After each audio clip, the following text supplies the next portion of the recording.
Hi, my name is Max. Welcome to my economic channel, MaxEconomics.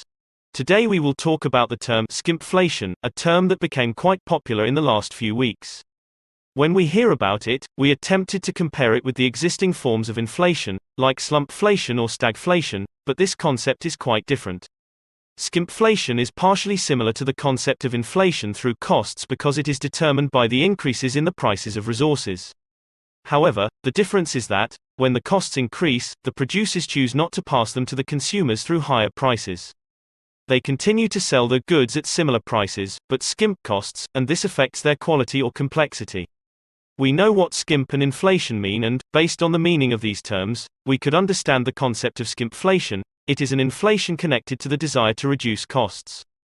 There are two forms of skimpflation: a somehow transparent one, in which the complexity or quantity of the products is reduced to maintain the price of the goods, and a hidden one, in which producers replace the resources with lower quality ones to keep the prices at competitive levels.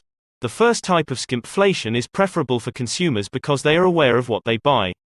The customer sees that a product or service is less complex or in a smaller quantity and quickly understands that there has been a price increase.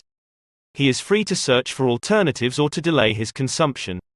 If George contracts a gardening company, with the same price as last year, to prepare his garden for the winter, it would seem that this area of the economy was not affected by inflation.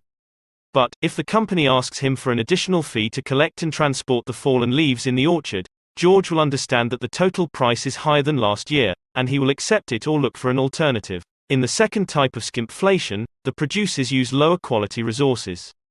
What does this mean? The quality of the final product will be lower.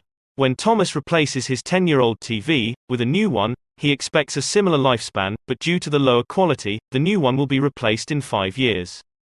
The price of the TV is the same, but the product acquired by Thomas has a smaller lifespan. To cover the same lifespan, he will have to spend an amount of money twice as large. This type of skimpflation is more dishonest to the consumers because they trust the brand of the company and are not aware that the producers sell them lower quality goods. The concept of skimpflation is quite new, but the phenomenon is not. One example of cutting the costs to maintain the prices at competitive levels is the one of using children labor in the clothing industry. It is clear that a child worker does not have the skills of an experienced worker, and that the quality of the product will suffer because of this, but some companies still use them to maintain their high margins. If the prices remain similar, why do we consider skimpflation a form of inflation? Well, the constant level of the prices is just an illusion. In reality, the consumers pay more to obtain the same level of satisfaction.